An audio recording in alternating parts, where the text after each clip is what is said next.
Welcome back everyone. I hope you really had a great time going through the session 1 of the week 5. Now, as far as this session is concerned, we'll be learning about the preparation for a sales role and then we'll be ending it with personal selling skills.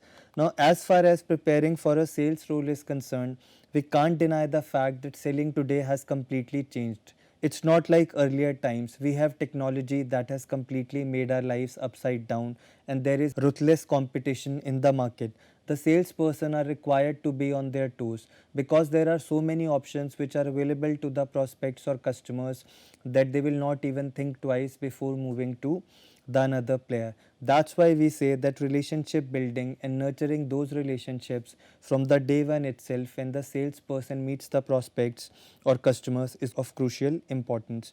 As far as this particular topic is concerned, how you should prepare for a sales role, I thought we'll do it in a more exciting way. So we'll be going through one of the very fantastic articles by Gartner in which they are talking about 18 skills which every salesperson should master. And trust me, if you do this, you are not only going to stand out as far as the other salespeople are concerned, but you will have a very exciting and fantastic sales career. The content for these particular slides is concerned, this has been derived from this article by Gartner, 18 skills every salesperson should master, and the link has also been provided so that you can refer it to your own leisure, and I would personally request you to read this article in great depth. Now the first skill is understand what the buyer wants. See, if your focus is going to be on creating value and solving the problems for your prospects, as we have been discussing in various sessions, it becomes very important that you understand in depth what is it that your buyer wants. Until and unless you understand what are their requirements by doing a very accurate needs analysis and understanding their business functions, processes, and how the organization functions as a whole, you might not be able to pinpoint the best fit solution for them. As it has been written in slides, it is indeed like building the foundation for effective selling and avoiding making wrong recommendations or mismatched sales to the prospects or customers. And we all know, and we have discussed about this a couple of times, that this is never going to be fruitful for both the buyer and seller. So this is the first skill that you need to have, which means understanding your buyers in the best way possible you can. Now the second skill that you need to have is sell in a buyer responsive manner. Now this is all about accommodating the requirements of the prospects or buyers in all possible ways. But as we have also been touching upon these things, if you keep adding on things just to please the prospect or the customer and eventually it ends up being unprofitable for you, this is again going to be a bad business. The whole objective here is about being sensitive enough with respect to responding to the buyer's needs and situations as far as various stages of a sales process are concerned. Like, let's consider this example. With respect to closing, a salesperson might be in a hurry and would want to close it early because he or she wants to achieve its targets. But you cannot also deny the fact that this might even irritate the prospect or the customer and the deal could eventually be cancelled. So the whole facet is about even giving that comfort to the buyer with respect to closing the deal, which in a way is very important. But we can't also undermine the importance of strategies that you can use to stimulate buyer to purchase early. But again, there is a thing that you need to remember: you should not go to an extent that it actually irritates the prospect or the customer and the deal which was supposed to happen may not even happen at all. So this was the second skill which you need to have and you need to prepare for. Now the third is use psychology to engage the buyer. Now again, this is very fascinating because many times you might assign certain motives. The prospects or customers could be buying your product on account of these motives, but we all know that as far as psychology is concerned, things could be very different. So we need to understand the deep down motives of the prospects or customers, and see, we can learn more about this by having more conversations with the clients, by using laddering techniques where we get into depth of understanding why they bought certain products as far as our offerings were concerned, and what is it that they liked in them or what is it that they did not like in them. then we can use all this information to better understand the psychology of people who are buying and also not buying our offering. So as far as even this particular point is concerned, I would request you to go through this superb article by HubSpot which talks about 10 psychology tricks to sell better and faster. This has been written by Emma B, and trust me, this is a very enriching article. So I would urge you to go through this at great depth, but I thought I'll share some insights with you because I read this article recently. Now, one thing, as far as the psychology is concerned, one fantastic trick that you can use is about breaking the action paralysis, which means there should not be too much hustles or formalities about eventually buying the product with respect to the customers, or even if they want to collect more information about your products, then websites should provide them that ease so that they can easily download the required material. If the formalities are going to be too many with respect to learning about the product or even buying the product, let's say even with respect to trials, if you have a list of formalities that they are required to comply, they will anyway back out, which means action paralysis should be removed. You should make it more and more easy for the prospect or the customers to go for trial orders, collect information about the products, and also eventually buy them. Now, the second psychology trick that you can use is about segmenting your buyers into various types. Now, this becomes important. Let's say if you segment your buyers by using the data which comes from a very insightful customer relationship management databases, then it can definitely be magical for you. Let's say you divide your buyers into various categories like price sensitive, spendthrift, value conscious, or let's say quality conscious. So when you are dealing with them, you can use this as pillars to pitch products to them, which means you will be eventually hitting them on things which are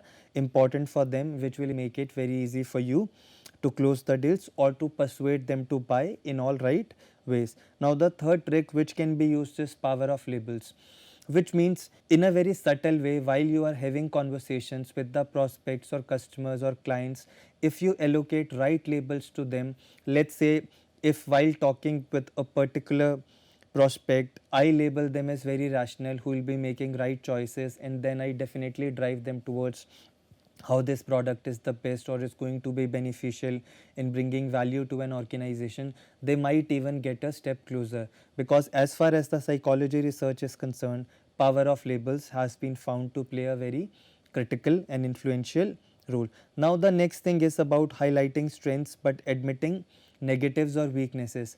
Now, even with respect to this, the psychology says when you even admit what is negative about your product or what are the shortcomings of your product along with strengths, this is definitely going to foster more of trust, and the prospect, customer, or client will start trusting you more, which means there are high chances that the relationship might get intimate with respect to upselling, cross selling, and working on collaborative projects. Now, another psychology trick which can be used is creating a sense of urgency. But as far as this particular trick is concerned, you can't just overdo it. If we overdo this, the prospect or the customer or the client may not be willing to buy because they might find it very superficial. So, the urgency should be created at the right time, like by giving a special offer which we might say is only available for a short time. This can play the magic trick. Apart from that, you need to infuse some instant thoughts where the prospect or the customer or even the client will start thinking about your product, what are the benefits that it brings in. For this, what is important is provide them with some insightful or very exciting findings related to your products or organizations, which could come as a surprise, rather a positive surprise for them. Now, the last is you can also act as a devil's advocate, which means you don't need to agree to everything which the prospect, customer, or client is saying. Once you get into friendly terms, if you in a bit challenge their thoughts in a polite way, this can also become a relationship where they'll start looking up to you as a collaborator who can actually give them a right perspective so that they are making the best decisions for their organization. But in this case, what is important is that you need to be very polite and you have to put it across in such a way that you are not proving the prospect, customer, or client completely wrong. It's just that you are sharing or trying to give them a different thought process, which anyway is going to be very beneficial for you. So, as I said in the evening, please go through this article by HubSpot. You will definitely learn a lot of fascinating things about psychology and how it can play a very crucial role in selling. So, apart from what we just discussed now, the fourth preparation or the skill that you need to work on is about establishing trust with the buyer. Now, before we understand this further, we first need to understand what trust is. So, we'll first look at the technical definition of trust. It is defined as the willingness of one party, truster, to depend or rely on the actions of another party, trustee. So, this in a way clearly indicates that the other party is showing confidence in you that you are not going to do any harm to them in various situations. And establishing trust certainly has been considered as one of the core selling skills. See, the whole importance of trust lies in the fact that when the other party starts trusting you, they'll be definitely doing more of business with you. And even with respect to start on initial level, this is going to be of critical importance. Even if I ask you personally, will you ever buy from someone that you don't trust? Because when the trust is missing, the risk is also going to be enhanced. Psychologically, you will start perceiving that this particular exchange could be very risky, and you might even feel that the other person is going to deceive you, or there could be a very high chances of deception, which means you might not get the product that you actually placed order for. You might be deceived with respect to prices. Someone could have been provided the same product or same contract on a lesser price, whereas you were charged much more for that. Even the promises that are made with respect to after sales services, warranties and guarantees may not be complied with. So it is only trust that is going to bring all these risks and chances of deception to a very low level, and you will get that confidence of going ahead and completing or closing that deal. Now, as we move further, the other skill that you need to work on is about communicating concisely. Now, this basically comes from the fact that our mind has a very limited capacity of processing. So, it becomes very important for a salesperson to not to provide very heavy information or too much information to the prospects or customers in one go, so that they are unable to process it, and they might even miss out on the important aspects which you wanted them to retain about your organization or the offering. But this in no way means that you should not provide them the required and relevant information. So in this case, what is important is provide information in piecemeals, but work as a collaborator with them and come up with the effective decision framework which is going to be beneficial for them as far as various decisions with respect to purchasing and the particular context is concerned. Another skill is all going to be about act on what the customer is saying. If the customer or the prospect or the client has been requesting you a few things continuously and you don't act on them, this is going to give a message that you are taking them for granted.